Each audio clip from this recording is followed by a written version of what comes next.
अस्सलामु अलैकुम वरहमतुल्लाहि वबरकातुहू। नाज़रीन, जैसे कि तलबा कराम को हम जामिया के मुख्तलिफ अंदाज में कुरान करीम की तिलावत, हदर और तजवीज़ी फ़वाइद के साथ क़िरात वगैरह किया जाता है और मुख्तलिफ अंदाज में पढ़ाया जाता है, तलबा की रहनुमाई की जाती है ताकि तलबा की कारकर्दगी और तलबा के अंदर सलाहियतें पैदा हों।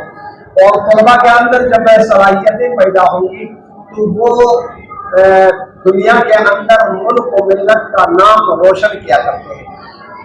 तो आज का जो सिलसिला है क़िरात का, तो आज तालिबान आपके सामने है।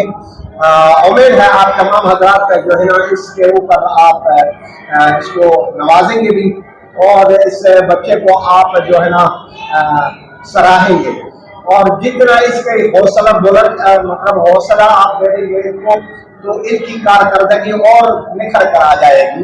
तो आप तमाम हज़रात से गुजारिश है कि इनको आपने इनकी हौसला अफजाई करनी है। हौसला अफजाई जितने करेंगे इतना बच्चे के अंदर सलाहियतें पैदा होंगी। आज जामिया के तालिब इल्म हैं, इनको क़िरात कराएंगे, तो आए आप समाअत फरमाएं। अऊज़ु बिल्लाहि मिनश शैतानिर रजीम। أعوذ بالله من الشيطان الرجيم. بسم الله الرحمن الرحيم. بسم الله الرحمن الرحيم. يا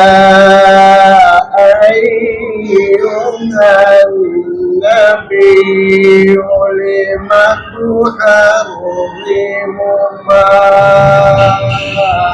أحل الله لك. يا أيها النبي لم تحرم ما أحل الله لك تبتغي مرضات أزواجك تبتغي مرضات أزواجك والله غفور رحيم. والله غفور رحيم. قد فرض الله لكم تحلة أيمانكم.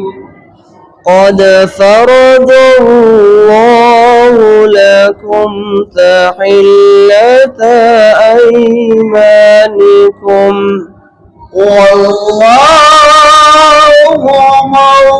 مولاكم. والله